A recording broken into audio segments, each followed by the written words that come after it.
right, it is time to begin. Let's start with the word of prayer. Father in heaven, thank you for this time that we have to come together and study, Father, and help our time together to be edifying and to take into our hearts the things we have to learn from your word, and just be with those that are sick or traveling and just or not able to be with us for whatever reason. Pray that they might be able to be with us at the next appointed time. In your son's name we pray. Amen. All right, let's open up to Obadiah. That's where we'll be spending our time.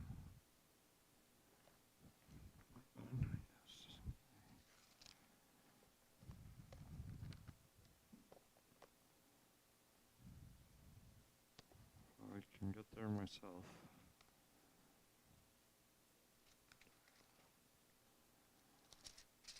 All right. As we already know, here in Obadiah, we're reading about a vision that was revealed to Obadiah by God about the nation of Edom. What we've also been reminded of in our study is that, well, I'll ask you, who is Edom descended from? Esau. And who is Esau's brother? Jacob. So we have Esau and Jacob. They're both mentioned here, but one thing we know about their relationship is that they had a rivalry with each other that was passed down through the generations and created this hostility between the nations of Edom and Israel. Israel, formerly known as Jacob, as we know. So since this nation of Edom is descended from Esau, in some of these verses that we've looked at, Edom is referred to as Esau. And because of that hostility that I've just mentioned, it's for that reason that as we reach verse 10, the text says, "Because of violence to your brother Jacob, you will be covered with shame, and you will be cut off forever." Now, according to that statement, what's going to happen to Edom? They'll be destroyed. And what else does the text tell us in that verse? What will they be covered with? With shame. So they're going to be ashamed of their hostility, but the end result of that is that they will be destroyed. And that's what that idea of being cut off has to do with. So, any questions or comments on verse 10? All right.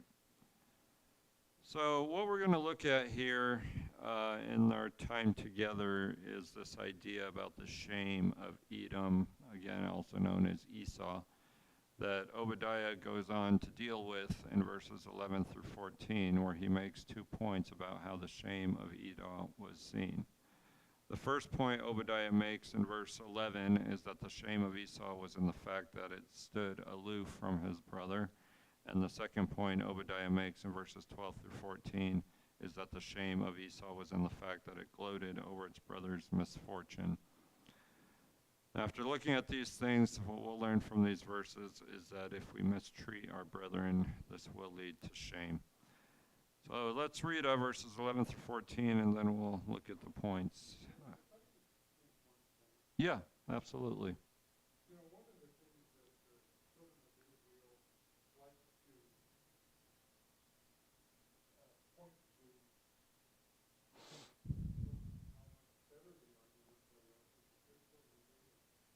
True. These nations go back to Jacob and Esau. And just above Jacob and Esau on the line of descendants is Isaac. True.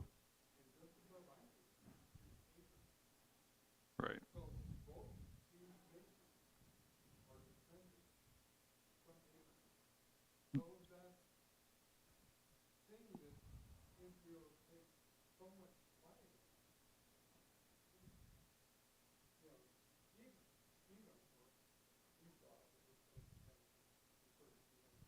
Yeah. could take the same pride that they're descended from Abraham. They could. And yes, we could get into the whole backstory, that it was Jacob who received the blessing, and it was stolen from Esau, and again, that's the whole study in itself. But yes, they could take pride in the fact that they too had Abraham as their father, and that might have been part of the reason for this rivalry that existed between them, or as verse 10 calls it, the violence toward their brother Jacob. So that's a good point to remember.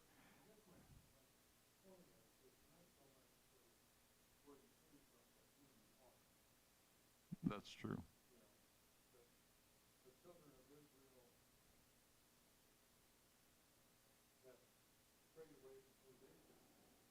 Right.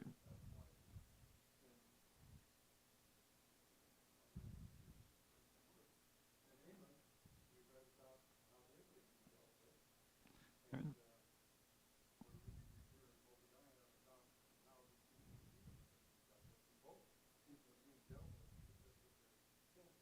Exactly.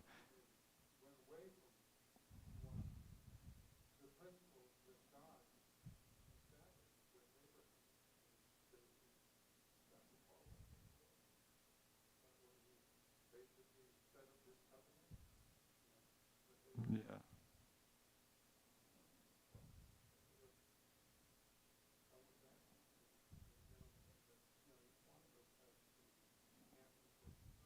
That's true. We do all have to answer for ourselves. And we're going to talk a little bit about what was going on with Israel today. But again, what we're looking at is just how Esau needed to be ashamed, how they would be covered with shame because of what they were doing. Anything else on verse 10? Okay. So again, verses 11 through 14, text says, "On the day that you stood aloof, on the day that strangers carried off his wealth and foreigners entered his gate and cast lots for Jerusalem, you too were as one of them. Do not gloat over your brother's day, the day of his misfortune, and do not rejoice over the sons of Judah in the day of their destruction. Yes, do not boast in the day of their distress. Do not enter the gate of my people in the day of their disaster. Yes, you do not gloat over their calamity in the day of their disaster, and do not loot their wealth in the day of their disaster. Do not stand at the fork of the road to cut down their fugitives, and do not imprison their survivors in the day of their distress." Okay, so we're looking at this idea of the shame of Esau, and it was seen in two different ways. First of all, it's seen in that he stood aloof from his brother. That point is seen there in verse 11. In the first line, the point is established. It talks about this day that Esau stood aloof from his brother. So let's ask this question. When you're standing aloof, what does that mean? Okay. You're standing aside. When you're standing aloof, it has to do with more you're standing aside. Now, in this particular context, as we're going to see, Jacob/Israel was going through some pretty horrible things. And we'll deal more with that as we get further into the text. But instead of helping them, what Esau was doing was just standing aside, say, "I see you're in a bad situation, but I'm not going to help you." That's what standing aloof has to do with, is you're just standing aside, especially when someone is in need. And so, from a historical point of view, the statement refers to a time when Esau refused to help his brother during their time of distress, such as when foreign enemies were invading. And as we're going to talk a little bit about Babylon invading, and that was God's judgment on Judah. Again, I'll just pause with that thought as we move forward. But having recorded these things with the idea that strangers, as they stood aloof, what else was happening according to verse 11?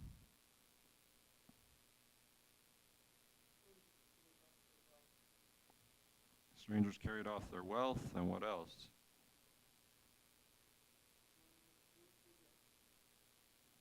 And then what's the third line say?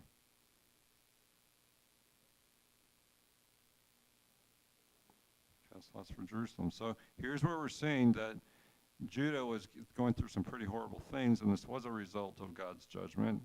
As Dad put it, they were going through their own things, being dealt with by God.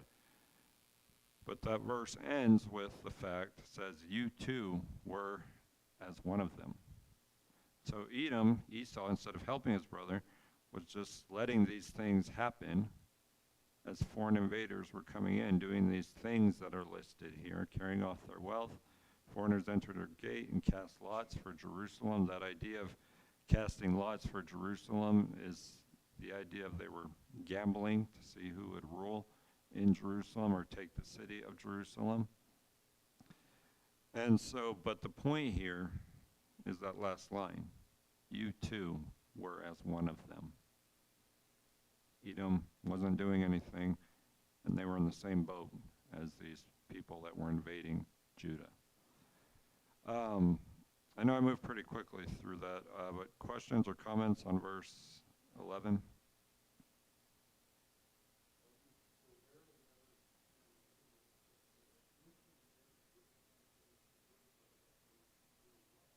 What does the New King James say?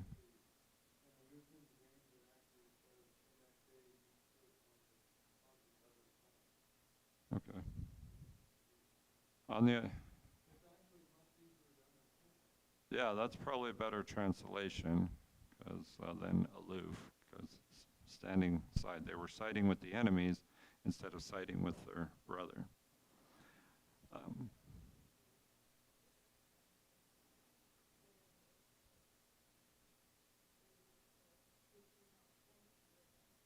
Right. Yeah, I believe that's Matthew, but I'm not sure. I'm not sure. I know what verse you're talking about, but I'm not sure exactly where it comes from either. Anything else on verse 11? So the point we should see from verse 11 about the shame of Esau is that the shame of Esau is seen in the fact that he stood aloof from his brother. Again, in this verse, Obadiah has shown that among the things Esau would be shamed for is standing aloof from his brother. And again, what this means in context is that he refused to help his brother in its time of distress. Instead, what they were doing was helping those who attacked his brother and helped them accomplish their goals of carrying off his wealth, entering the city gates, and casting lots for Jerusalem. As a result, Esau was as one of those foreign invaders that invaded his brother. That brings us to verses 12 through 14. And the second point, the shame of Esau was in the fact that he almost said stood aloof again. He gloated over the day of his brother's misfortune. Now, this point is introduced with Obadiah recording in verse 12 a series of what I'm calling do not statements. They've also been called negative commands that function to warn Esau against gloating over the misfortune of his brother. Now, as we see in the text, the first of these do not statements, it begins with that statement, do not gloat over your brother's day, the day of his misfortune. Now, what does it mean to gloat?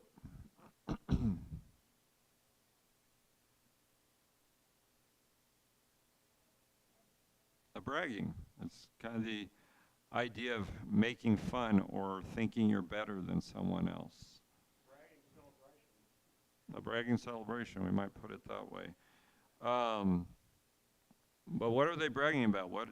What circumstance is his brother in? Do you have ruin? The American Standard had misfortune, but ruin would probably be a better translation.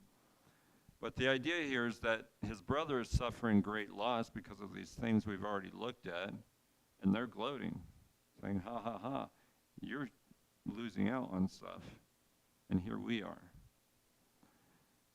Going on then into the next two lines of verse 12, we find the second do not statement, and the text says, and do not rejoice over the sons of Judah in the day of their destruction. Now, first of all, what does it mean to rejoice? To be happy. To be happy. We rejoice being happy. In this case, they're being happy over the sons of Judah, but not because Judah is going through something, the sons of Judah are going through something good, but They're going through destruction. Now, who are the sons of Judah?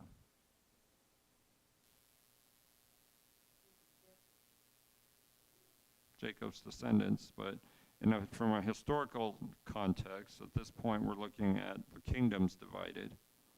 And so Judah would be that southern kingdom that's already undergoing God's judgment through Babylon coming in and other things that were involved with that. So again, as we've already seen, instead of helping his brother, they're not only gloating, but they're also rejoicing in the day of their destruction. That's another way of referring to God's judgment on the people of Judah. But Edom/Esau is also going to be dealt with. So it's for this reason that Obadiah summarizes what he's saying in verse 12. He says, yes, do not boast in the day of their distress. Don't need to spend a lot of time with that because gloating is very similar to boasting. It's the idea of bragging. Same idea.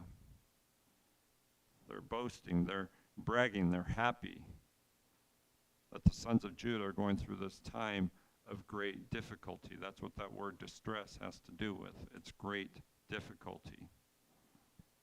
But again, Esau, instead of helping, they're being happy that their brother is going through something terrible. Questions or comments on verse 12? Okay.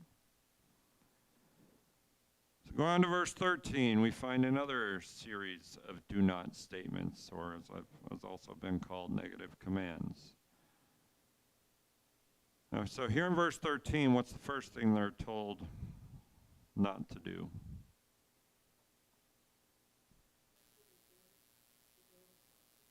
Enter the gate of my people. What gate? The city gates. That's the gate being referred to. Now, this was already touched on back in verse 11. Who else is coming into the city gates? In verse 11. Foreigners, strangers, those foreign armies that are invading. But now it's Edom that's being told, do not enter the gate of my people. From the context, it's don't do what the enemies are doing. Now, God is allowing these enemies to come in because of the judgment that's taking place. But Edom's being told, don't join them. Don't align yourself with these foreign invaders that God was using for his judgment. And so we go on to the second do not statement that is very similar to one we've already looked at. It says, yes, you do not gloat over their calamity in the day of their disaster. Does everyone have the word calamity there? Yeah? Okay. What's the word calamity have to do with? A lot of chaos. Destruction. Still these same ideas. All these words that we're looking at, they're synonymous with each other. But again, the point is made, again, Edom, do not gloat. Do not be happy. Do not brag that your brother is going through these difficulties.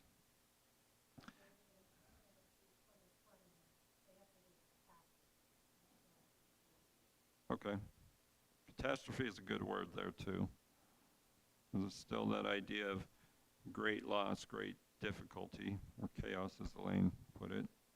So,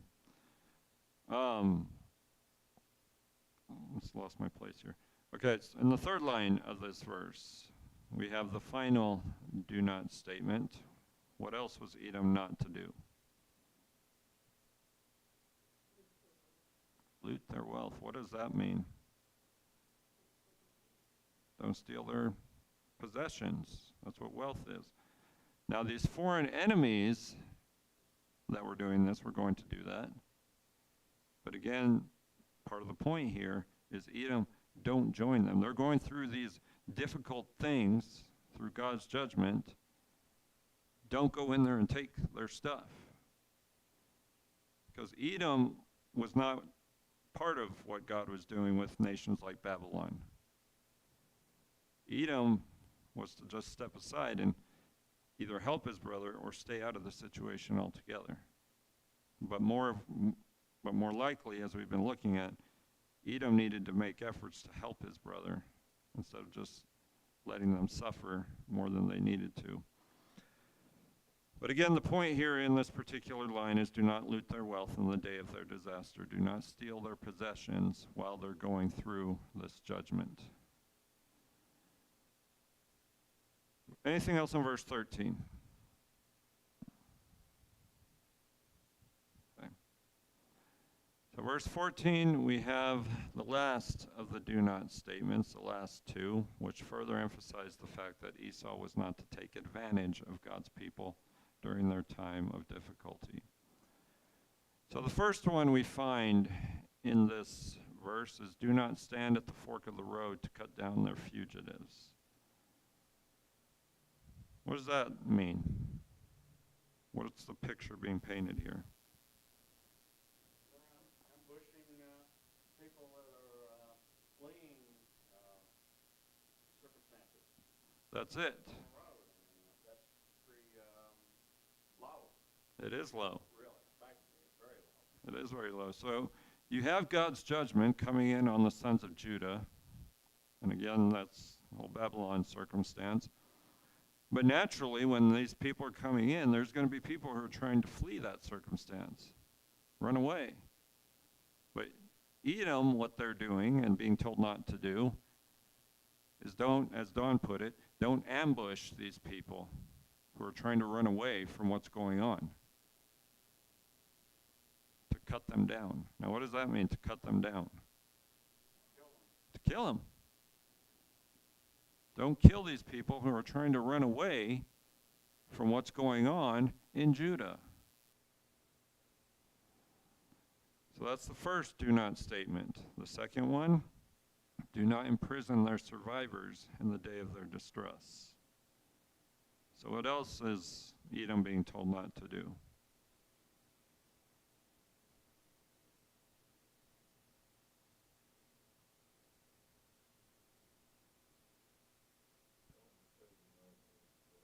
Don't imprison those who escaped. Again, we've already talked about the fact that there are going to be people who are trying to run away. They're trying to escape. And if they successfully escape, Edom's being told, don't put them in prison. Show mercy. Add to it. That's a good point. Show mercy to them. Help them. Don't make things harder for them than it already is. Questions or comments on verse 14? All right. So putting all these things together, the point we should see from verses 12 through 14 about the shame of Esau is that the shame of Esau was in the fact that it gloated over its brother's misfortune. As we've seen in these verses, Obadiah has recorded a series of what have been called negative commands that would warn Esau against gloating over the misfortune of his brother. One reason then for these warnings is because Esau was probably engaged in these behaviors. But the ultimate result of these behaviors is that Esau would be left feeling ashamed because this would ultimately bring the same judgment upon them that their brothers, the sons of Judah, were facing at the time that Obadiah writes these things. So in conclusion, when we consider everything that Obadiah has recorded in these verses, the point we should be left with is the one stated in verse 10 that we've already read. You will be, because of violence to your brother Jacob, you will be covered with shame, and you will be cut off forever. That shame of Esau was in the fact that he stood aloof from his brother. The shame of Esau was in the fact that he gloated over his brother's misfortune. As a result of these things, one thing we should learn from these verses is that if we mistreat our brethren, this will lead to shame. Now, based on what we studied in these verses, we're reminded that if we mistreat our brethren, this will lead to God causing us to be ashamed. As a result, they're a reminder that when our brethren are facing difficulty, we must come to their aid and not stand aloof. These verses are also a reminder that when our brethren are facing difficulties, help them and not make their difficulties worse. If we do these things, then this will help us to be more pleasing to God and build better relationships with our brothers and sisters. Again, this is just some application from this text to us. Anything else on what we've studied today? What God is asking of the Edomites goes a little bit with human nature, because correct me if I'm wrong, but I don't think Edom has ever really been a powerful nation like Israel was in the time of Jacob and Solomon. Yeah. This passage that you're writing to the first part of Matthew, the writing in the front, and around the 14th generation from David to the Babylonian exile.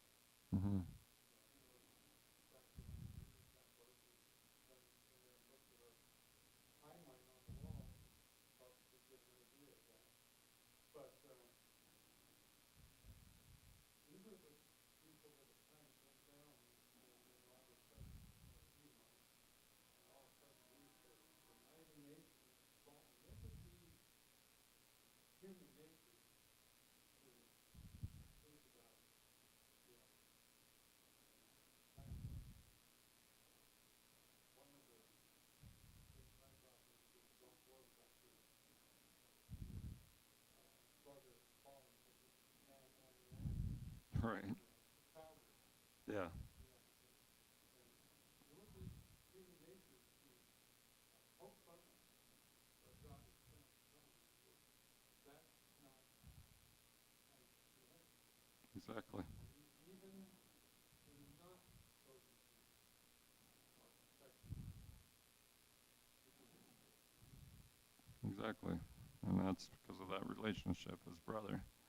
So, anything else? All right. Don, will you close us in prayer?